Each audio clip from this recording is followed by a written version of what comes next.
السلام علیکم ورحمۃ اللہ وبرکاتہ۔ الحمد للہ والصلاة والسلام علی رسولہ الکریم وعلی آلہ واصحابہ اجمعین۔ ہم آج 7 دسمبر 2011 کو اپنے تمام حاضرین، میدانوں صحراؤں کے باسی، پہاڑوں کے مکین اور دنیا بھر کے بے شمار پس پردہ سامعین کو الہدیٰ انٹرنیشنل ویلفیئر فاؤنڈیشن کی جانب سے خوش آمدید کہتے ہیں، اور استاذہ محترمہ کی اجازت سے آج کے پروگرام کا باقاعدہ آغاز تلاوت قرآن مجید سے کرتے ہیں۔ تلاوت کے لیے تشریف لاتی ہیں طاہرہ جبین۔ اعوذ باللہ من الشیطان الرجیم، بسم اللہ الرحمن الرحیم۔ ومن يقنت منكن لله ورسوله وتعمل صالحا نؤتها أجرها مرتين وأعتدنا لها رزقا كريما۔ يا نساء النبي لستن كأحد من النساء إن اتقيتن فلا تخضعن بالقول فيطمع الذي في قلبه مرض وقلن قولا معروفا وقرن في بيوتكن ولا تبرجن تبرج الجاهلية الأولى وأقمنا الصلاة وآتينا الزكاة وأطعنا الله ورسوله إنما يريد الله ليذهب عنكم الرجس أهل البيت ويطهركم تطهيرا۔ واذكرن ما يتلى في بيوتكن من آيات الله والحكمة إن الله كان لطيفا خبيرا۔ السلام علیکم ورحمۃ اللہ وبرکاتہ۔ وعلیکم السلام ورحمۃ اللہ وبرکاتہ۔ نحمده ونصلي على رسوله الكريم، اما بعد فاعوذ باللہ من الشیطان الرجیم، بسم اللہ الرحمن الرحیم۔ رب اشرح لي صدری ويسر لي امری واحلل عقدۃ من لسانی یفقهوا قولی۔ ہمارا آج کا موضوع ہے خانہ نبوت۔ خانہ کہتے ہیں گھر کو، ہاؤس ہولڈ کو، اور خانہ نبوت سے مراد نبی صلی اللہ علیہ وسلم کا گھر۔ گھر کس چیز سے بنتا ہے؟ گھر کس کو کہتے ہیں؟ کیا گھر کسی عمارت کا نام ہوتا ہے؟ گھر گھر والوں سے بنتا ہے، اہل بیت سے بنتا ہے۔ گھر والوں کے رہنے کے لیے ایک مکان چاہیے ہوتا ہے، لیکن مکان اور گھر میں فرق ہوتا ہے۔ رسول اللہ صلی اللہ علیہ وسلم کا مکان اور اس میں رہنے والے، آپ کے گھر والے، گھر والیاں، وہ سب کیسے لوگ تھے، وہ گھر کیسا تھا، ہم سب کو جاننے کی ضرورت ہے۔ گھر سے ہر ایک کو محبت ہوتی ہے، اور گھر والوں سے بھی، قدرتی بات ہے۔ ہم دنیا میں کہیں بھی ہوں، گھر کو نہیں بھولتے، اگرچہ ہمارا اصل گھر تو آخرت ہے۔ وَإِنَّ الدَّارَ الْآخِرَةَ لَهِيَ الْحَيَوَانُ لَوْ كَانُوا يَعْلَمُونَ، کہ حقیقت گھر تو آخرت کا گھر ہے، زندگی تو وہ زندگی ہے، کاش لوگ جانتے ہوتے۔ بہرحال دنیا میں بھی انسانی ضروریات انسان کے لیے ایک گھر یا ٹھکانے کا تقاضا کرتی ہیں، اور یہ صرف انسان کے لیے نہیں بلکہ جانوروں، پرندوں، چرندوں کے اندر بھی آپ نے دیکھا ہوگا کہ گھر بنانے کی ایک ضرورت ہوتی ہے۔ جو ہی موسم بدلتا ہے، چڑیا تنکے چننا شروع کر دیتی ہے، گھر بناتی ہے۔ کچھ جانور زمین کے اندر بل بناتے ہیں، گھر بناتے ہیں، کچھ جنگلوں میں رہتے ہیں، کوئی کہیں نہ کہیں۔ وما من دابۃ الا علی اللہ رزقها ویعلم مستقرها ومستودعها، ہر جاندار کا رزق اللہ کے ذمے ہے، وہ جانتا ہے کہ ان کا ٹھکانہ کہاں ہے اور ان کے سونپے جانے کی جگہ کہاں ہے، یعنی دنیا میں کہاں رہتے ہیں اور مرنے کے بعد کہاں ٹھکانہ ملے گا. تو ایک بیچ کا گھر بھی ہے، قبر کا گھر، جو بہت ہی چھوٹا گھر ہے. بہرحال دنیا میں کسی کا گھر بڑا ہو یا چھوٹا ہو، اصل بات تو انجام کی ہے کہ وہ کہاں پر جا کر ہوتا ہے. ہماری زندگی کا یہ قافلہ کہاں جا کر ٹھہرتا ہے. تو آخرت کے اس گھر کو بہتر بنانے کے لیے بہت ضروری ہے کہ ہم اپنے ان گھروں کی اصلاح کریں جن میں ہم رہتے ہیں، کیونکہ ہمارا ماحول اچھا ہوگا تو انشاءاللہ وہ ہمیں بڑھنے پھلنے پھولنے میں، یعنی ایمان کے اعتبار سے، اخلاق کے اعتبار سے ہمارے لیے مددگار ہوگا. چونکہ ہمارے لیے رہنمائی رسول اللہ صلی اللہ علیہ وسلم کی زندگی ہے، اس لیے ہم اس معاملے میں بھی دیکھیں گے کہ آپ کا گھر کیسا تھا. کسی بھی انسان کو پہچاننے کے لیے عام طور پر کچھ جو معیار مقرر کیے جاتے ہیں ان میں سے ایک یہ بھی تو رہتا کہاں ہے. اور دنیا دار لوگ تو صرف لوگوں کو پہچانتے علاقوں یا گھر کے سائز سے ہیں، یا اس میں کمرے کتنے ہیں، یا اس میں فرنیچر یا ڈیکوریشن کس قسم کی ہے. لیکن صاحب ایمان کے لیے یہ چیزیں اہمیت نہیں رکھتی. اس کی نظر گھر کے مکینوں پہ ہوتی، اندر والے کیسے. کوئی ایک جھونپڑی میں رہ کر بھی بہت ہی با ایمان ہو سکتا ہے، اور کوئی بڑے محل میں رہ کر بھی اللہ سے غافل ہو سکتا ہے یا اللہ کی یاد بھی رکھ سکتا ہے. جیسے سلیمان علیہ السلام، داؤد علیہ السلام، ان کو دنیا کی نعمتوں نے اللہ کی یاد سے غافل نہیں کیا تھا. اور یہی باقی تمام پیغمبروں کا حال تھا کہ وہ گھر والوں میں ہوتے ہوئے بھی جب اللہ کی یاد کا وقت آتا تو وہ ان سے اجنبی ہو جایا کرتے تھے، گویا ان کا اس گھر سے نہیں کسی اور سے تعلق ہے، اور فوراً اللہ کی یاد کی طرف دوڑ پڑتے تھے. آئیے ہم دیکھتے ہیں کہ آپ کے گھر والے کون تھے اور وہ کیسے لوگ تھے. اتفاق کی بات یہ کہ 10 محرم گزرا، اور ان 10 دنوں میں لوگوں نے جتنا اہل بیت کا ذکر کیا ہے شاید ہی سال کے کسی دن میں کرتے ہیں. اور یہ صرف اللہ کی پلاننگ تھی، میری کوئی پلاننگ نہیں تھی. میں جب سے عید سے واپس آئی ہوں میں پوری سٹرگل کر رہی تھی کہ اس کتاب کو جلد مکمل کر کے اگلی شروع کی جائے، لیکن اللہ نے یہ دن رکھا تھا اس کے لیے. لیکن اہل بیت کا تذکرہ کرنے سے پہلے ہم آپ کے نسب نامے کو دوہرا لیتے ہیں. دوہرائیے.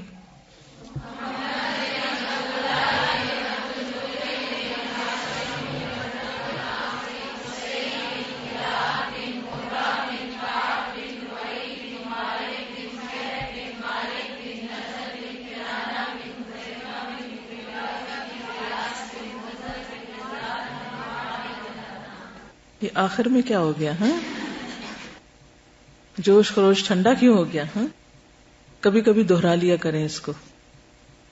تو رسول اللہ صلی اللہ علیہ وسلم، آپ کے والد کا نام عبداللہ، والدہ کا نام آمنہ، دادا عبد المطلب بن ہاشم. اوکے. آپ کے والد آپ کی پیدائش سے پہلے ہی فوت ہو چکے تھے. آپ کے چچا، ان میں سے 2 جو مسلمان ہوئے، عباس بن عبد المطلب اور حمزہ بن عبد المطلب. باقی چچاؤں نے اسلام قبول نہیں کیا. ان میں ابو طالب بن عبد المطلب، ابو لہب جس کا نام عبد العزیٰ بن عبد المطلب تھا، زبیر بن عبد المطلب، عبد الکعبہ بن عبد المطلب، مقوم بن عبد المطلب، زرار بن عبد المطلب، قثم بن عبد المطلب، مغیرہ بن عبد المطلب، عیداق بن عبد المطلب. ٹھیک ہے، اس کو مطلب کبھی نہیں پڑھنا. آپ کی پھوپھیاں صفیہ بنت عبد المطلب، یہ مسلمان ہوئی. عروہ بنت عبد المطلب، ان کے قبول اسلام میں اختلاف ہے. اسی طرح عاتکہ بنت عبد المطلب کے، برہ بنت عبد المطلب، امیمہ بنت عبد المطلب، ام حکیم بنت عبد المطلب. اس کے بعد آ جاتے ہیں آپ کے بچے.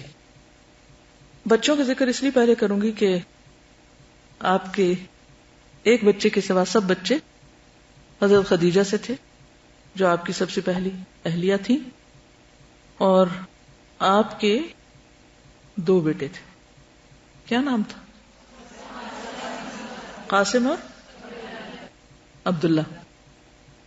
قاسم آپ کی پہلی اولاد تھی، یعنی بچوں میں سب سے بڑے تھے. اب دیکھیے کہ جن سے محبت ہوتی ہے ان کے بچوں تک کے نام یاد ہوتے ہیں. اب اپنی محبت کا بھی امتحان لیتے جائیے، کتنا جانتے ہیں ہم آپ کو. انہی کے نام پر آپ کی کنیت ابو القاسم تھی، پھر زینب، پھر رقیہ، پھر ام کلثوم. ام کلثوم کا نام کیا تھا؟ امیہ. پھر فاطمہ. بعثت کے بعد آپ کی اولاد میں سے عبداللہ تھے. ان سب کی والدہ خدیجہ تھی. آپ کا سب سے پہلا بچہ جو فوت ہوا وہ قاسم تھا، کہتے ہیں کہ چلنے کی عمر کو پہنچ گیا تھا. پھر عبداللہ. بیٹیاں بعد میں فوت ہوئیں. پھر اللہ تعالیٰ نے آپ کو ماریہ قبطیہ کے بطن سے ابراہیم عطا فرمائے. ان کی عمر وفات کے وقت 16 ماہ تھی، 16 months only، یعنی پاسڈ اوے. بیٹیوں کی شادی، زینب کی شادی ابوالعاص سے ہوئی، جو پہلے مسلمان نہیں تھے لیکن بعد میں ہوئی. ابوالعاص حالہ کے بیٹے تھے، یعنی حضرت زینب کے خالہ کے بیٹے تھے، کزن تھے. رقیہ کی شادی عثمان رضی اللہ تعالیٰ عنہ سے، ان کے فوت ہونے پر ام کلثوم کی شادی حضرت عثمان سے.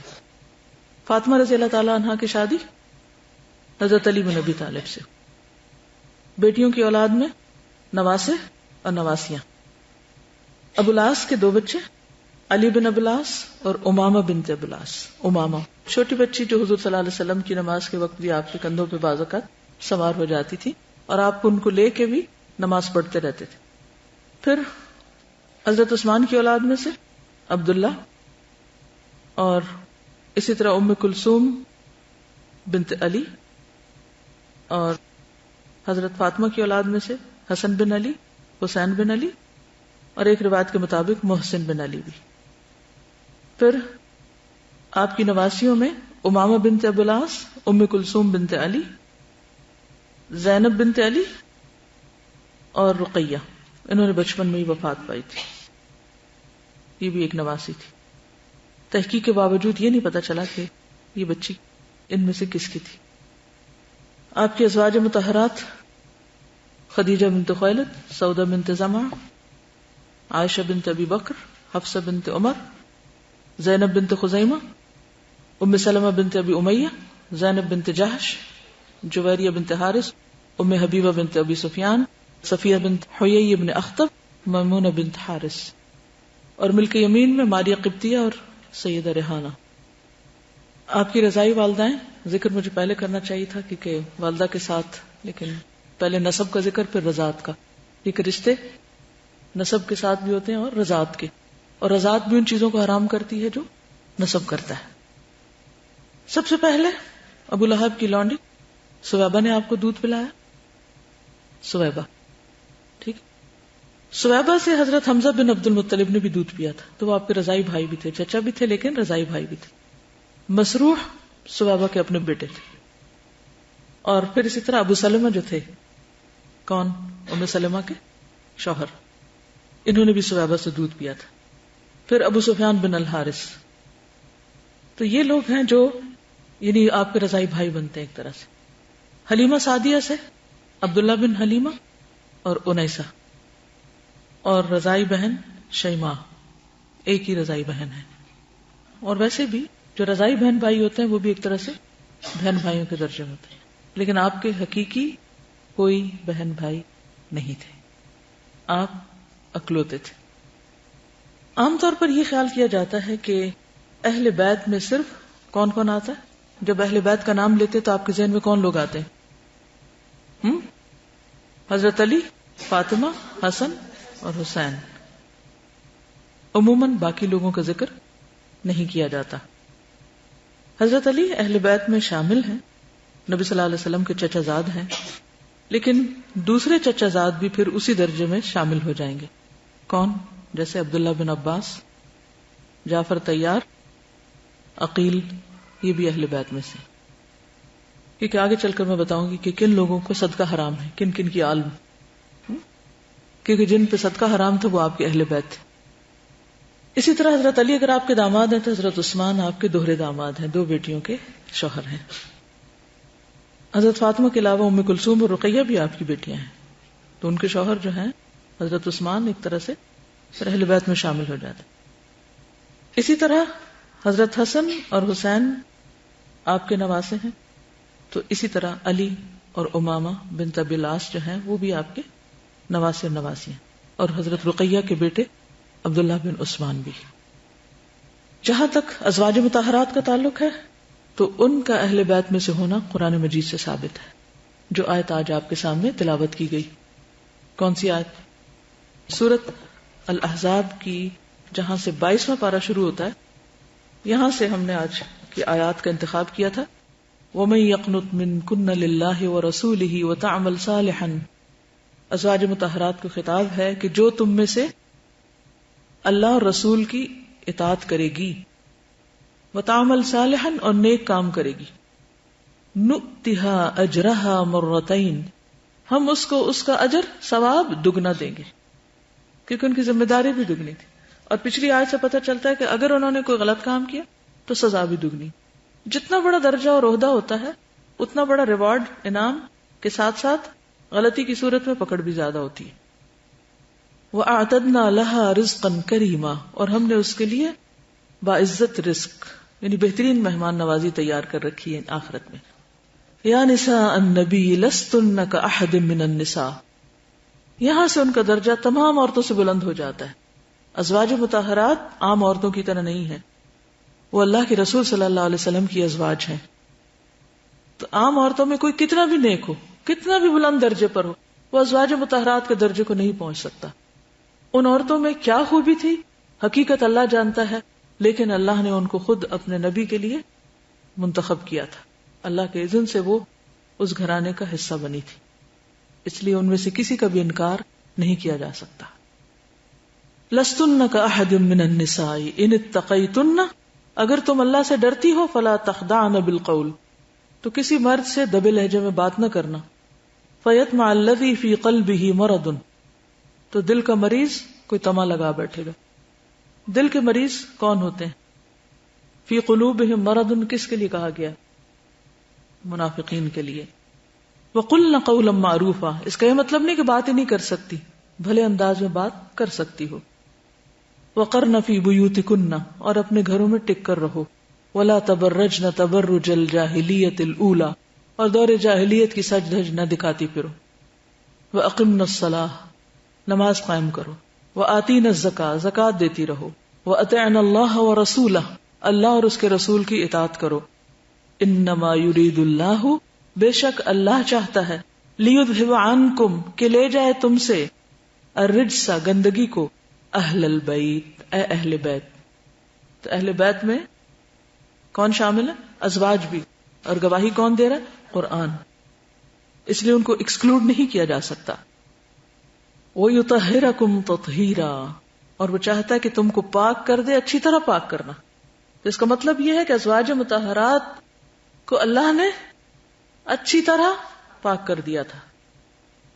وَذْكُرْنَا، کرنے کا کام کیا ہے تمہارا؟ وَذْكُرْنَا، اور ذکر کرتی رہو، پڑھتی رہو. ما یتلا، جو بھی تلاوت کی جاتی ہے یا جو پڑھا جاتا ہے. پڑھنے والا کون ہے؟ اللہ کے رسول صلی اللہ علیہ وسلم. فی بیوتکن، تمہارے گھروں کے اندر. تم خوش قسمت خواتین ہو جن کے گھروں کے اندر قرآن نازل ہو رہا ہے. خصوصاً حضرت عائشہ کہ آپ نے فرمایا میری اس زوجہ کے لحاف میں وہی نازل ہوئی ہے مجھ پر. ما یتلا فی بیوتکن من آیات اللہ والحکمہ، اللہ کی آیات میں سے اور حکمت جو آپ کے اوپر القاء کی جاتی تھی اس کا تم ذکر کرتی رہو، چرچا کرتی رہو، خود بھی پڑھو، دوسروں کو بھی سکھاؤ. ان اللہ کان لطیفا خبیرا، بے شک اللہ باریک بین ہے، بہت خبر رکھنے والا ہے. ادھر سے ادھر نہیں ہو سکتا کوئی. وہ واچ کر رہا ہے، وہ دیکھ رہا ہے اور بہت باریکی سے دیکھ رہا ہے. اور یہ حقیقت ہے کہ جو جتنا بلند مرتبہ رکھتا ہے اس کو اتنی ہی باریکی سے دیکھا جاتا ہے. صرف لوگ نہیں، اللہ سبحانہ وتعالیٰ بھی دیکھ رہے ہوتے ہیں. اس لیے بہت کیئرفل ہونے کی ضرورت ہے. ہر ایک کو تقوی کی ضرورت ہے، لیکن جب آپ کسی لیڈرشپ کے رول میں آ جائیں، رہنمائی کے رول میں آ جائیں، تو اس وقت اور زیادہ خدا سے ڈرنے کی ضرورت ہوتی ہے. اور خصوصاً جب آپ کے پاس علم ہو، کیونکہ علم والوں کی پہچان اللہ سبحانہ وتعالیٰ نے کیا بتائی ہے کہ وہ جھکے ہوئے ہوتے ہیں. سورۃ بنی اسرائیل کی آیت نمبر 107 سے 109 تک اگر آپ ملاحظہ فرمائیں تو جو اہل علم کی صفات بتائی گئی ہیں وہ کیا ہے کہ ان کے اندر عاجزی اور تقوی اور خوف خدا دوسروں کے مقابلے میں زیادہ ہوتا ہے، اور یہی ان کی پہچان ہے. اور اگر ان کے اندر یہ نہیں تو سمجھو انہوں نے علم کا کوئی حصہ نہیں پایا. کیا ہے وہ؟ قل آمنوا به او لا تؤمنوا، کہہ دیجئے ایمان لاؤ یا نہ لاؤ. ان الذین اوتوا العلم من قبلہ، بے شک وہ لوگ جو اس سے پہلے علم دیے گئے، اہل علم، اذا یتلی علیہم، جب ان پہ قرآن پڑھا جاتا ہے، یخرون للاذقان، تو وہ ٹھوڑیوں کے بل گر پڑتے ہیں، یعنی ان کی ٹھوڑی یوں ہو جاتی، ٹھوڑی کے بل یوں نہیں گرتے بلکہ یوں. اور یہ کس چیز کی علامت ہے؟ عاجزی کی. یخرون للاذقان سجدا، اور پھر وہ سجدے میں پڑ جاتے ہیں. ویقولون سبحان ربنا ان کان وعد ربنا لمفعولا، پاک ہے ہمارا رب، بے شک ہمارے رب کا وعدہ پورا ہو کے رہنے والا ہے. ویخرون للاذقان، یہ اہل علم کیا کرتے ہیں؟ ٹھوڑیوں کے بل گر پڑتے ہیں. یبکون، روتے ہیں. اگر آپ علم حاصل کر کے آپ کے اندر خشیت نہیں، رونا نہیں آتا آپ کو، تو سمجھے ابھی آپ کے اندر علم نہیں اترا. یبکون ویزیدہم خشوعا، اور زیادہ کر دیتا ہے وہ ان کے خشوع کو. کیا چیز زیادہ کر دیتی ہے خشوع کو؟ ان کا علم اور اللہ کا ڈر اور تقوی. یہ صاحب علم کی پہچان ہوتی ہے، اس کے اندر اکڑ نہیں ہوتی، تکبر نہیں ہوتا، ایروگنس نہیں ہوتی، وہ شاؤٹ نہیں کرتا. وہ کیا کرتا ہے؟ وہ ہمبل ہوتا چلا جاتا ہے. تو اس معیار کے مطابق ہم سب کو ذرا آئینہ بھی دیکھنا ہے کہ ہم قرآن سن کر روتے ہیں یا نہیں، ہم سجدے میں گرتے ہیں یا نہیں، ہماری ٹھوڑیاں نیچے جھکتی ہیں یا نہیں. تو ازواج مطہرات، ان کو یہی قرآن پڑھنے کے لیے کہا جا رہا ہے، اور اس کے ذریعے ہی تطہیر ہو سکتی ہے. یہ قرآن ہی تزکیہ اور صفائی کا ذریعہ ہے، یہی دھوتا ہے ہم سب کو. کچھ آنسوؤں سے ہم اپنے آپ کو دھوئیں اور کچھ اندر اور باہر سے. اور اگر یہ کیفیت نہیں اور پڑھ کے دل اور سخت ہو رہے ہیں تو پھر وہ بنی اسرائیل والی حالت ہے کہ جن کے اوپر گدھوں جیسی کتابیں لاد دی گئی، اور بڑی بڑی کتابیں پڑھ کے بھی اندر کوئی عاجزی نہیں، پہلے سے بھی زیادہ دل سخت ہو گئے. ثم قست قلوبکم من بعد ذلك فهي كالحجارة او اشد قسوة وان من الحجارة لما يتفجر منه الانهار وان منها لما يشقق فيخرج منه الماء وان منها لما يهبط من خشية الله وما الله بغافل عما تعملون. تو یہ خشیت اللہ جو ہے یہ بے حد ضروری ہے. تو آئیے دیکھتے ہیں کہ آپ کا گھرانہ، آپ کا گھر کیسا گھر تھا. اس سے پہلے کہ میں تجلیات نبوت سے آغاز کروں، میں چاہوں گی کہ ایک چھوٹی سی جھلک آپ دیکھ لیں. مکہ میں آپ کے گھر کی کچھ تصویریں نیٹ پہ ہوتی ہیں، شاید آپ میں سے کچھ لوگوں نے دیکھی بھی ہوں گی. اور اسی طرح مدینہ میں آپ کا گھر یا ازواج مطہرات کے حجرات کس قسم کے تھے. تاریخ کو پڑھنے کے بعد جو لوگوں کی سمجھ میں آیا، انہوں نے کچھ نقشہ کشی کی ہے، تو اس کو آپ دیکھ لیجئے. پہلے مکہ والا گھر دکھا دیں کیونکہ وہاں سے آغاز ہو. اللهم صل على سيدنا محمد وعلى آل سيدنا محمد وعلى أصحاب سيدنا محمد وعلى أنصار سيدنا محمد وعلى أزواج سيدنا محمد وعلى ذرية سيدنا محمد وسلم تسليما كثيرا. نبی صلی اللہ علیہ وسلم نے گمراہی سے بچنے کے لیے اہل بیت کو نمونہ بنانے کے لیے حکم دیا. سنن ترمذی کی روایت ہے جابر بن عبداللہ سے کہ میں نے نبی صلی اللہ علیہ وسلم کو حج کے موقع پر اپنی اونٹنی قصواء پر سوار ہو کر عرفات کے میدان میں خطبہ دیتے ہوئے دیکھا. آپ صلی اللہ علیہ وسلم نے فرمایا، اے لوگو، میں تم میں دو چیزیں چھوڑ کر جا رہا ہوں، اگر انہیں پکڑے رکھو گے تو کبھی گمراہ نہ ہوگے. ایک قرآن مجید اور دوسرے میرے اہل بیت. ایک اور روایت میں قرآن اور سنت کا ذکر ہے. زید رضی اللہ عنہ سے مروی ہے کہ رسول اللہ صلی اللہ علیہ وسلم ایک دن خم نامی پانی جو کہ مکہ مکرمہ اور مدینہ کے درمیان ہے، یعنی مکہ مکرمہ اور مدینہ منورہ کے درمیان ایک جگہ ہے جہاں پانی ہے، اس کا نام کیا؟ غدیر خم. اس کے پاس ہمیں خطبہ ارشاد فرمانے کے لیے کھڑے ہوئے تو آپ نے فرمایا، اما بعد، آگاہ رہو لوگو، میں ایک انسان ہوں قریب ہے کہ میرے رب کا بھیجا ہوا میرے پاس آئے تو میں اسے قبول کر لوں. کون؟ فرشتہ. اور میں تم میں 2 بھاری چیزیں چھوڑے جا رہا ہوں. ان میں سے پہلی اللہ کی کتاب ہے جس میں ہدایت اور نور ہے، تو تم اللہ کی اس کتاب کو پکڑے رکھو اور اس کے ساتھ مضبوطی سے قائم رہو. اور آپ نے اللہ کی کتاب کی خوب رغبت دلائی، یعنی لوگوں کو خوب شوق دلایا. پھر آپ نے فرمایا دوسری چیز میرے اہل بیت ہیں، میں تم لوگوں کو اپنے اہل بیت کے بارے میں اللہ یاد دلاتا ہوں، یعنی اللہ سے ڈرنا. 3 بار کہا. حسین سعد کے ساتھ رضی اللہ عنہ نے زید رضی اللہ عنہ سے پوچھا، اے زید، آپ کے اہل بیت کون ہیں؟ کیا آپ کی ازواج مطہرات اہل بیت میں سے نہیں؟ حضرت زید نے فرمایا، آپ کی ازواج مطہرات اہل بیت میں سے ہیں، اور وہ سب اہل بیت میں سے ہیں جن پر آپ کے بعد صدقہ حرام ہے. کیونکہ آپ اہل بیت کی بات کر رہے ہیں نا، تو پھر کس کس کو نمونہ بنانا ہے؟ آپ کی ازواج، کیونکہ قرآن مجید میں آیا، اور اس کے علاوہ کون؟ جن پر صدقہ حرام ہے، کیونکہ آپ نے اپنے گھر والوں پر صدقہ حرام کیا تھا. حضرت حسین نے پوچھا وہ کون ہے؟ حضرت زید نے فرمایا حضرت علی کا خاندان، یعنی حضرت فاطمہ، حسن، حسین وغیرہ. حضرت عقیل کا خاندان، آل عقیل، آل جعفر، آل عباس. حضرت حسین نے پوچھا ان سب پر صدقہ وغیرہ حرام ہے؟ حضرت زید نے فرمایا ہاں، ان سب پر صدقہ اور زکوٰۃ وغیرہ حرام ہے. ایک اور روایت میں آتا ہے، ان عائشہ ام المؤمنین قالت ان رسول اللہ صلی اللہ علیہ وسلم کان یقول لہن ان امرکن لمما یہمنی بعدی ولن یصبر علیکن الا الصابرون. حضرت عائشہ رضی اللہ عنہا سے مروی ہے کہ نبی صلی اللہ علیہ وسلم ان سے فرمایا کرتے تھے کہ اپنے بعد مجھے تمہارے معاملات کی فکر پریشان کرتی ہے، یعنی میں دنیا سے چلا جاؤں گا تو تم لوگوں کا کیا ہوگا. یہ بالکل ایک قدرتی نیچرل سی فیلنگ ہے. ہم سب اپنے بچوں کے بارے میں، اپنے گھر والوں کے بارے میں، اپنے جو بھی ہمارے متعلقین ہوتے ہیں ان کے بارے میں سوچ کر فکر کرتے ہیں کہ اگر ہم نہیں ہوں گے تو ان کو کون دیکھے گا. اصل رازق تو اللہ ہے اور وہی سب امور کو دیکھنے والا ہے، لیکن جو ہماری ذمہ داری بنتی ہے اس اعتبار سے اگر ہم ان کی فکر کرتے ہیں تو یہ بھی کوئی بری بات نہیں ہے. اور فرمایا اور تم پر صبر کرنے والے ہی صبر کریں گے. ام بکر بنت مسور کہتی ہیں کہ ایک مرتبہ عبد الرحمن بن عوف نے اپنی زمین حضرت عثمان کے ہاتھ 40,000 دینار میں فروخت کی، اور یہ ساری رقم بنو زہرہ کے فقراء اور مہاجرین اور امہات المومنین میں تقسیم کر دی. یعنی صدقہ نہیں تھا، اس کو بیچ کے انہوں نے بس ایک طرح سے گفٹ کیا.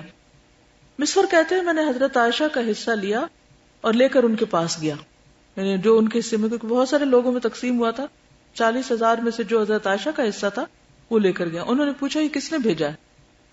میں نے عرض کیا عبد الرحمن بن عوف نے.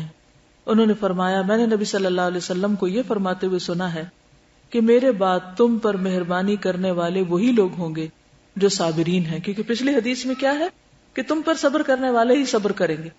اس سے مطلب کیا تھا کہ تمہارے اوپر تمہاری ذمہ داری کون نبھائیں گے؟ جو صبر کر کے اپنی ضروریات میں سے تم پر بھی خرچ کریں گے. اللہ تعالیٰ عبد الرحمن بن عوف کو جنت کی سلسبیل سے سیراب کر دے. یعنی حضرت عائشہ نے اس وقت یہ دعا دی. اسی طرح ازواج مطہرات کی وفات کو ایک نشانی قرار دیا گیا. اکرمہ سے روایت ہے کہ کسی نے عبداللہ بن عباس کو خبر دی کہ نبی صلی اللہ علیہ وسلم کی فلاں بیوی کا انتقال ہو گیا ہے. یہ سن کر وہ سجدے میں گر پڑے. پوچھا گیا کہ آپ ایسے وقت میں بھی سجدہ کرتے ہیں؟ فرمایا میں نے رسول اللہ صلی اللہ علیہ وسلم کو یہ فرماتے ہوئے سنا ہے کہ جب تم کوئی نشانی دیکھو تو سجدہ کرو.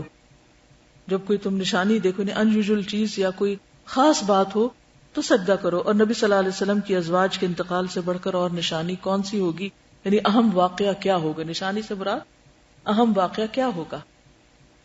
ازواج مطہرات کے بارے میں ہم پڑھیں گے. اس وقت میں اس میں نہیں جاؤں گی کہ آپ نے یہ سب شادیاں کیوں کی تھی. اگر آپ اس میں انٹرسٹڈ ہو تو میرا ایک لیکچر ہے رسول اللہ کی شادیاں صلی اللہ علیہ وسلم، اس میں میں نے تفصیل سے بیان کیا ہے کہ کون سی شادی کس بنا پہ ہوئی. لیکن آج ہم مختصراً ان کے حالات پڑھیں گے. ازواج مطہرات مختلف اوقات میں نبی صلی اللہ علیہ وسلم کی کل 11 یا 12 بیویاں ہوئیں. ان میں سے 9 بیویاں زندگی کے اخیر میں آپ کے ساتھ موجود تھیں اور 2 یا 3 بیویاں آپ کی زندگی میں وفات پا گئی. نیچے ان سب کا مختصر تذکرہ کیا جا رہا ہے. اب آپ باب 7 389 تجلیات نبوت کھول لیجئے. سب سے پہلے ام المومنین حضرت خدیجہ بنت خویلد ہیں رضی اللہ عنہا. نبی صلی اللہ علیہ وسلم نے جس وقت ان سے شادی کی تھی ان کی عمر 40 برس اور آپ کی عمر 25 برس تھی. حضرت ابراہیم کے سوا آپ کی تمام اولاد انہی کے بطن سے تھی اور آپ نے ان کے جیتے جی دوسری شادی نہیں کی. رمضان سن 10 نبوت میں 65 سال کی عمر میں 65 ایئرز کی عمر میں ان کی وفات مکہ میں ہوئی اور انہیں حجون میں دفن کیا گیا. ٹھیک ہے. جہاں تک حضرت خدیجہ کی شخصیت کے بارے میں ہمیں صحیح احادیث سے پتہ چلتا ہے، کیونکہ اس وقت جو روایات میں آپ کے سامنے رکھوں گی وہ تمام کی تمام صحیح احادیث ہیں. پہلی حدیث صحیح مسلم کی ہے. عبداللہ بن جعفر فرماتے ہیں کہ میں نے حضرت علی سے کوفہ میں سنا، وہ فرماتے ہیں کہ میں نے رسول اللہ صلی اللہ علیہ وسلم سے سنا، آپ نے فرمایا کہ تمام عورتوں میں سب سے افضل مریم بنت عمران ہے اور سب عورتوں سے افضل خاتون حضرت خدیجہ بنت خویلد ہیں رضی اللہ عنہا. ابو قریب کہتے ہیں کہ وکیع نے آسمان و زمین کی طرف اشارہ کر کے فرمایا. اب دو باتیں فرمائی، حضرت مریم بھی افضل ترین، حضرت خدیجہ بھی، تو کیا مطلب اس کا مطلب یہ ہے حضرت مریم اپنے دور کی افضل ترین خاتون ہے اور حضرت خدیجہ اپنے دور میں افضل ترین خاتون ہے. اللہ سبحانہ وتعالی نے حضرت خدیجہ کو سلام بھیجا، جنت میں محل کی خوشخبری دی. ابو ہریرہ سے روایت ہے جبریل علیہ السلام نبی صلی اللہ علیہ وسلم کے پاس آئے اور کہا کہ یا رسول اللہ، یہ خدیجہ رضی اللہ عنہا ایک برتن لیے آ رہی ہیں جس میں سالن ہے یا کوئی پینے کی چیز. جب یہ آپ کے پاس آ جائیں تو اللہ تعالیٰ اور میری طرف سے انہیں سلام کہیے اور جنت میں موتی کے محل کی بشارت دیجیے جس میں نہ شور و شغب ہوگا نہ کوئی تھکاوٹ. دنیا میں تو ہر وقت گھروں میں ہنگامہ ہی رہتا ہے، اور یا پھر آپ کام کاج کر کے صفائی اور ستھرائی اور مختلف چیزوں کو، تو اینڈ آف دا ڈے کیا ہوتا ہے؟ تھک ٹوٹ جاتے ہیں، صرف تھکتے نہیں ہیں. آپ بہترین بیوی تھی. حضرت عائشہ سے مروی ہے کہ نبی صلی اللہ علیہ وسلم جب حضرت خدیجہ کا تذکرہ کرتے تو ان کی خوب تعریف کرتے. آج کون آدمی ہوگا جو اپنی بیوی کی اتنی تعریف کرے؟ ایک دن مجھے غیرت آئی. میں نے کہا آپ کیا اتنی کثرت کے ساتھ ایک سرخ مسوڑوں والی عورت کا ذکر کرتے رہتے ہیں جس کے بدلے میں اللہ نے آپ کو اس سے بہتر بیوی دی؟ نبی صلی اللہ علیہ وسلم نے فرمایا، اللہ نے فرمایا اللہ نے مجھے اس کے بدلے میں اس سے کوئی بہتر بیوی نہیں دی. وہ مجھ پر اس وقت ایمان لائی جب لوگ کفر کر رہے تھے، میری اس وقت تصدیق کی جب لوگ میری تکذیب کر رہے تھے، اپنے مال سے میری ہمدردی اس وقت کی جبکہ لوگوں نے مجھے اس سے دور رکھا. اللہ نے مجھے اس سے اولاد عطا فرمائی جبکہ میری دوسری بیویوں سے میرے ہاں اولاد نہیں ہوئی. تو بہترین بیوی کی خوبیاں کیا ہیں یہاں؟ شوہر کا ساتھ دینا، مشکل وقت میں اس کی تائید کرنا، مال سے مدد کرنا جبکہ وہ مال کا ضرورت مند ہو. وفات تک حضرت خدیجہ آپ کی اکیلی بیوی تھی. عائشہ رضی اللہ تعالیٰ عنہا سے روایت ہے کہ نبی صلی اللہ علیہ وسلم نے حضرت خدیجہ پر شادی نہیں کی یہاں تک کہ ان کا انتقال ہو گیا. حضرت عائشہ سے روایت ہے میں نے نبی صلی اللہ علیہ وسلم کی ازواج مطہرات میں سے کسی پر رشک نہیں کیا سوائے حضرت خدیجہ کے، اور میں نے حضرت خدیجہ کو نہیں پایا، یعنی انہوں نے نہیں دیکھا تھا. حضرت عائشہ فرماتی ہے کہ جب رسول اللہ صلی اللہ علیہ وسلم کو بکری ذبح کرتے تو آپ فرماتے اس کا گوشت خدیجہ کی سہیلیوں کو بھیج دو. حضرت عائشہ فرماتی ہیں ایک دن میں نے غصے میں آ کر کہا ہر وقت خدیجہ، تو رسول اللہ صلی اللہ علیہ وسلم نے فرمایا حضرت خدیجہ کی محبت مجھے عطا کی گئی ہے. عربی کے الفاظ ہیں رزقت حبھا، یعنی جیسے ایک چیز کسی کے دل میں ڈال دی جاتی ہے تو وہ یعنی ڈال دی گئی ہے نا، اشربوا فی قلوبہم العجلہ، تو جیسے پانی پیا جاتا ہے یا کھانا کھایا جاتا ہے تو اسی طرح محبت بھی ایک طرح سے ڈال دی جاتی ہے کھانے پانی کی طرح.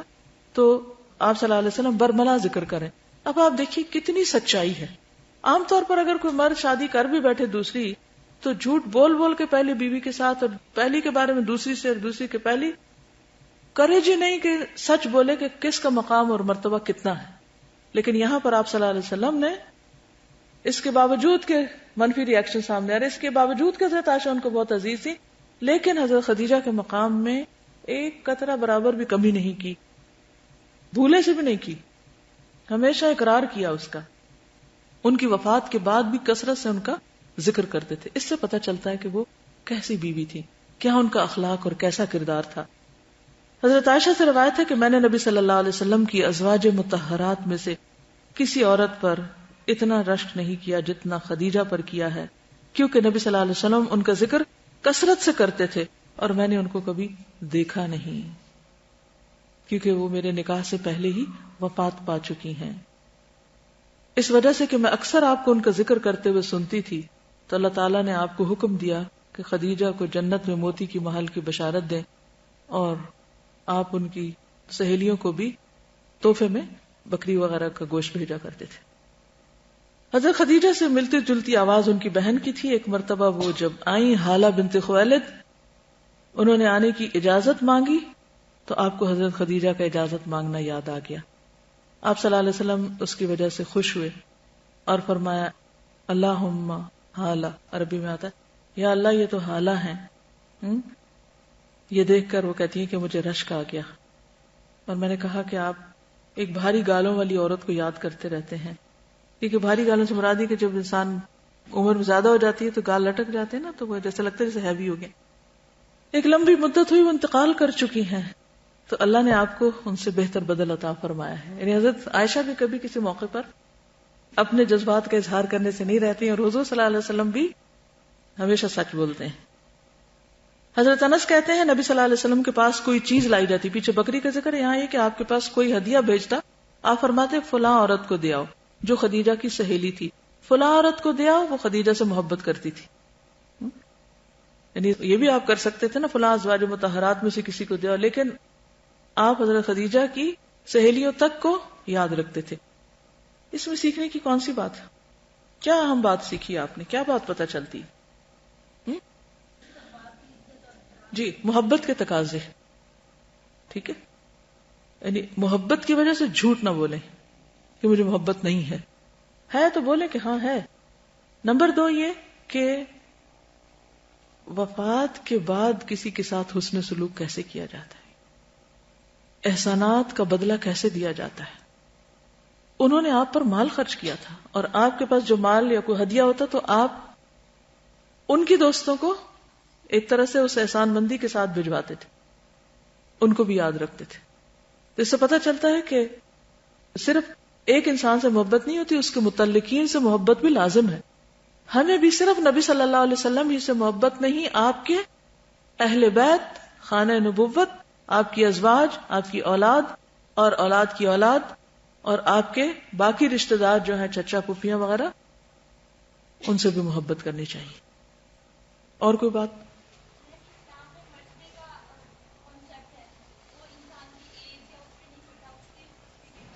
جی ہاں، اصل مرتبہ اور مقام اور قدر و منزلت کسی کے بھی اخلاق اور کردار کی وجہ سے ہوتی ہے، اور انسان اگر اچھا کرتا ہے تو وہ مرنے کے بعد بھی یاد رکھا جاتا ہے. اور کسی کے دل میں گھر کرنے کے لیے اور جگہ بنانے کے لیے صرف حسن اور صرف عمر میں کم ہونا یا صرف ناز نخرے کافی نہیں ہوتے. عام طور پر بچیاں سمجھتی ہیں کہ شوہر کی نظروں میں جچنے کے لیے صرف ظاہری چیزیں ہی کافی ہیں، کافی نہیں ہے. ٹھیک ہے، اپنے آپ کو ظاہری طور پر مینٹین کرنا بھی اس کا ایک حصہ ہے، لیکن اس سے زیادہ کیا چیز ضروری ہے؟ یہ صفات جو حضرت خدیجہ کے اندر تھی.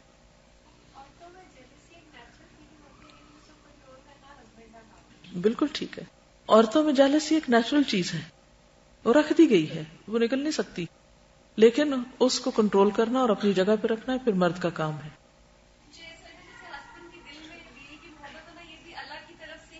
یس، ہسبینڈ کے دل میں بیوی کی محبت اللہ کی طرف سے، یعنی آپ صلی اللہ علیہ وسلم فرمایا رزقت حبھا، یہ محبت مجھے عطا کی گئی ہے، میرے اندر ڈالی گئی ہے، اس کو میں نہیں نکال سکتا. تو بعض اوقات لڑکیوں کو یا خواتین کو اس بات کا بہت رنج ہوتا ہے، افسوس ہوتا ہے کہ شوہر ہم سے محبت نہیں کرتا. پچھلے دنوں مجھے کسی نے فون کیا اور انہوں نے کہا کہ میری زندگی میں ہر نعمت ہے اور میرے شوہر انتہائی اچھے انسان ہیں، کوئی بری عادت نہیں، نماز کے بھی پابند ہے، سب کچھ ہے، لیکن میرے اور ان کے بیچ میں کوئی جذبات نہیں، ان کو مجھ سے محبت نہیں. تو کہتی ہے ایٹ ٹائمز پھر میں بچوں پہ غصہ نکالتی ہوں کیونکہ میں سوچتی یہ بھی اس کے بچے ہیں، یہ بھی میرے ساتھ ایسے ہی کریں گے، تو پھر میرے سارے حوصلے ٹوٹ جاتے ہیں اور میں بالکل ہی گر جاتی ہوں. تو میں نے ان سے کہا کہ ان کو مجبور سمجھیں، شوہر کو مجبور سمجھیں. محبت اللہ دلوں میں ڈالتے ہیں، اگر اللہ نے نہیں ڈالی وہ بیچارے کیا کریں، کہاں سے لائیں؟ ایک چیز اللہ نے دی نہیں. تو کبھی کسی کے ساتھ بھی یہ ہو تو اس فیکٹ کو، اس حقیقت کو تسلیم کر لیں کہ اللہ نے اس شخص کے دل میں میرے لیے محبت نہیں ڈالی، یہ بیچارہ مجبور ہے. مجھے اس سے بڑھ کے ڈیمانڈ نہیں کرنی چاہیے، مجھے یہ سمجھ جانی چاہیے بات، اللہ نے اتنا ہی میرا اس چیز میں حصہ رکھا. اب ایک دوسری عورت ہو سکتی ہے، اس کو شوہر کی محبت تو خوب ملی ہو، لیکن ہو سکتا ہے کسی اور جگہ پر مثلا اولاد نہ ملی ہو، یا شوہر کے پاس رزق نہ ہو، شوہر دوسری ضروریات پوری نہ کر سکتا. یہ دنیا جو کہ ہے امتحان کی جگہ، ہر شخص دے کے بھی آزمایا جا رہا ہے اور نہ دے کے بھی آزمایا جا رہا ہے. جس حال میں بھی ہوں اللہ کا شکریہ ادا کرتے رہیں اور ان نعمتوں کو یاد رکھیں جو اللہ نے دی ہیں. ان کے پیچھے مت جان گھلائیں کہ جو آپ کے حصے میں نہیں لکھی گئی، اور اس کے پیچھے بھی کوئی حکمت ہے نا. اللہ کچھ اور دینا چاہتا تھا، ہو سکتا ہے اللہ تعالیٰ اس سے زیادہ اپنی محبت، اپنے دین کی محبت، کسی اور چیز کی محبت آپ کے دل میں ڈالنا چاہتا ہے. اس لیے لا تقف ما لیس لک بہ علم، مت پیچھے پڑو. جی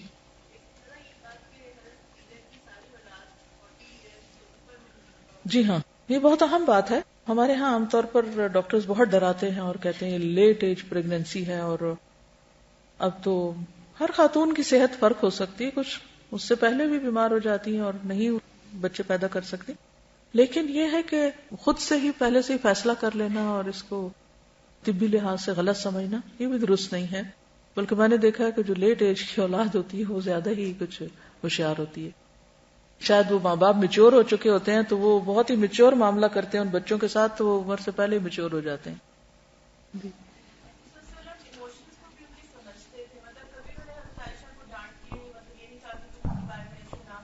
بالکل بالکل. Okay, next. ام المومنین حضرت سودا بنت زمعہ رضی اللہ تعالی عنہا، یہ اپنے چچا زاد بھائی سکران بن عمرو کے نکاح میں تھی، اپنے کزن سے بیاہی ہوئی تھی. دونوں نے اسلام قبول کیا اور حبشہ ہجرت کی، پھر مکہ واپس آئے اور حضرت سکران کا انتقال ہو گیا. ان کے بعد شوال سن 10 نبوت میں، یعنی حضرت خدیجہ کی وفات کے کوئی 1 مہینہ بعد نبی صلی اللہ علیہ وسلم نے ان سے شادی کی. ان کی وفات مدینے میں شوال 54 ہجری میں ہوئی. حضرت خدیجہ کے 1 مہینے بعد شادی کی تھی، کیونکہ حضرت فاطمہ اور ام کلثوم بہت چھوٹی تھی، تو گھر کو لک آفٹر کرنے کے لیے ایک بیوہ عورت کے ساتھ آپ نے شادی کی، اور یہ بھی عمر میں آپ سے بڑی تھی. اور آپ دیکھیے کہ یہ 54 ہجری میں کتنے سال بعد فوت ہوئی آپ کے، آلموسٹ 41 ایئرس، یعنی اتنا عرصہ بعد میں بھی زندہ رہی. نبی صلی اللہ علیہ وسلم کی بہت زیادہ فرما بردار تھیں. ابو ہریرہ سے مروی ہے کہ نبی صلی اللہ علیہ وسلم نے حجۃ الوداع کے موقع پر ازواج مطہرات سے فرمایا، یہ حج تم میرے ساتھ کر رہی ہو، اس کے بعد تمہیں گھروں میں بیٹھنا ہوگا.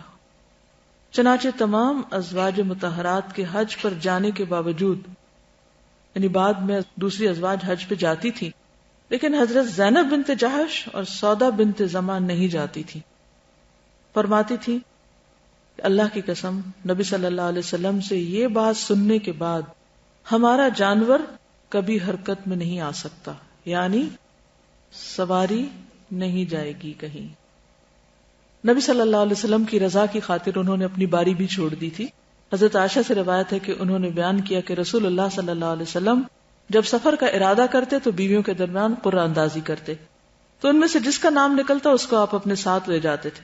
اپنی ہر بیوی کے پاس 1 دن رات رہتے تھے، سوائے سودا کے جنہوں نے اپنی باری حضرت عائشہ کو دے دی تھی، جس سے ان کی غرض صرف یہ تھی کہ رسول اللہ صلی اللہ علیہ وسلم راضی ہو جائیں، آپ کو خوش کرنے کے لیے. اور ازواج کے درمیان آپ اپنے طور پر عدل کرتے تھے، لیکن اللہ تعالیٰ نے آپ کو اجازت دی تھی کہ آپ ان کے معاملے میں جیسا چاہیں معاملہ کریں. یہ کہاں لکھا ہوا ہے؟ سورۃ الاحزاب میں بھی. جی آیت 51. ترجی من تشاء منہن وتؤوی الیک من تشاء ومن ابتغیت ممن عزلت فلا جناح علیک. اس کا آپ پر کوئی گناہ نہیں تھا. ذالک ادنی ان تقر اعینہن. اللہ نے یہ حکم کیوں دیا ان کی آنکھیں ٹھنڈی رہے کہ یہ اللہ کی طرف سے آپ کے لیے رخصت ہے. ولا یحزن ویرضین بما آتیتہن کلہن واللہ یعلم ما فی قلوبکم وکان اللہ علیما حلیما. لا يحل لك النساء من بعد ولا ان تبدل بهن من ازواج ولو اعجبك حسنهن الا ما ملكت يمينك وكان الله على كل شيء رقيبا. حضرت سودا نے ایک بار کچھ کہا اور اس کے بعد اپنی بات سے رجوع کیا. ابن عباس کہتے ہیں کہ ایک مرتبہ حضرت سودا کی ایک بکری مر گئی. انہوں نے بارگاہ رسالت میں عرض کیا یا رسول اللہ صلی اللہ علیہ وسلم فلاں بکری مر گئی ہے. آپ نے فرمایا تم نے اس کی کھال کیوں نہ رکھ لی؟ انہوں نے عرض کیا کہ ایک مردار بکری کی کھال رکھتی. نبی صلی اللہ علیہ وسلم نے ان سے فرمایا اللہ تعالیٰ تو یہ فرماتا ہے کہ اے نبی آپ فرما دیجیے کہ میرے پاس جو وحی بھیجی جاتی اس میں کوئی ایسی چیز نہیں پاتا جو کسی کھانے والے پر حرام ہو سوائے اس کے کہ وہ مردار ہو یا بہتا خون یا خنزیر کا گوشت. اب اگر تم اسے دباغت دے کر یعنی اس کو رنگ کر اس سے فائدہ اٹھا لو تو تم اسے کھاؤ گے تو نہیں. یعنی گوشت حرام ہے لیکن کھال سے استفادہ کیا جا سکتا ہے. چنانچہ حضرت سودا نے کسی کو بھیج کر اس کی کھال اتروا لی اور اسے رنگ کر اس کا مشکیزہ بنا لیا یہاں تک کہ وہ ان کے پاس پھٹ گیا. یعنی پہلے پھینک دی اور اس کے بعد جب آپ سے یہ حکم سنا تو اپنی رائے سے رجوع کر لیا اور فوراً منگا کے کھال اتار لی. اس سے آپ دیکھیے کہ صحابیات کے اندر ازواج کے اندر اطاعت کا مادہ کتنا تھا. حضرت عائشہ کی حضرت سودا سے محبت. حضرت عائشہ رضی اللہ تعالیٰ عنہ سے روایت ہے کہ میں نے سودا بنت زمعہ سے زیادہ اپنے نزدیک محبوب کوئی عورت نہیں دیکھی اور میں پسند کرتی ہوں کہ میں ان کے جسم کا حصہ ہوتی. اور ان کے مزاج میں تیزی تھی. جب وہ بوڑھی ہو گئی تو انہوں نے رسول اللہ صلی اللہ علیہ وسلم سے اپنے دن کی باری حضرت عائشہ کو دے دی. تو رسول اللہ صلی اللہ علیہ وسلم عائشہ رضی اللہ تعالیٰ عنہ کے لیے 2 دن تقسیم کرتے, ایک دن ان کا اور ایک دن حضرت سودا کا. یعنی حضرت سودا نے اپنا دن ان کو دیا خوشی سے اور حضرت عائشہ حضرت سودا سے محبت کرتی تھی حالانکہ وہ ان کی سوکن تھی. تو اس سے کیا پتہ چلتا ہے؟ کیا پتہ چلتا ہے؟ هل جزاء الاحسان الا الاحسان. اور کوئی بات جو ذہن میں آ رہی؟ تحفہ محبت بڑھاتا ہے. گڈ. دوسروں کے لیے قربانی کرنا, سیکریفائس کرنا, حق ہوتے ہوئے بھی بعض اوقات اپنے حق سے پیچھے ہٹ جانا اللہ تعالیٰ اس کو رائیگاں نہیں کرتا.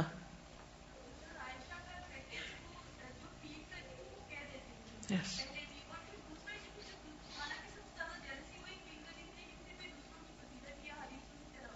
بالکل. اب دیکھیے کہ حضرت عائشہ کی سچائی, حضرت خدیجہ کے ساتھ ان کا جو رشک تھا, جو بھی کیفیت تھی, جو انہوں نے کہا, جو آپ نے فرمایا, بعین ہی آگے روایت کر دیا. اس سے بھی پتہ چلتا ہے کہ حدیث میں کس قدر سچائی ہے, ورنہ اپنے خلاف کوئی بات آگے بتائے گا. کس قدر امانت ہے یہ. جی ہاں, جی ہاں. یعنی ازواج کا جو خاص پہلو ہے آپ کی اطاعت کا, اور صرف آپ کی اطاعت کا نہیں, آپ کی خوشی کو بھی مد نظر رکھنا. حضرت سودا کو آپ دیکھیں کہ صرف آپ کی خوشی کی خاطر.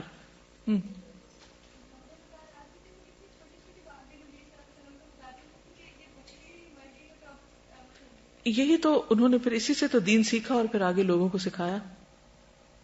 ایک اور موقع پر حضرت میمونہ نے شاید اپنا کوئی غلام آزاد کیا تو آپ کو بتایا کہ میں نے کر دیا ہے, تو آپ نے فرمایا تم اپنے ماموں کو دے دیتی, کیونکہ اس سے تمہیں صدقے کا ثواب بھی ہوتا اور صلہ رحمی کا ثواب بھی ہوتا.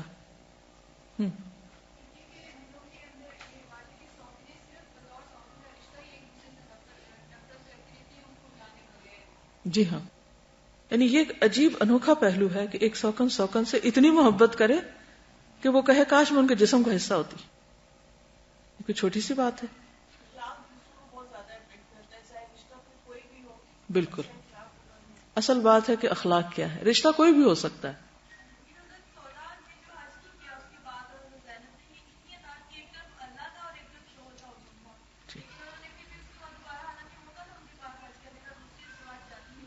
ہاں, اس لیے نہیں کہ وہ بھیڑ چال نہیں کہ اگر وہ جا رہی ہے تو چلو وہ چلے گی تو میں کیوں نہ جاؤں, میں بھی چلتی ہوں. یعنی بعض اوقات صرف دیکھا دیکھی ہم ایک کام شروع کر دیتے ہیں نا,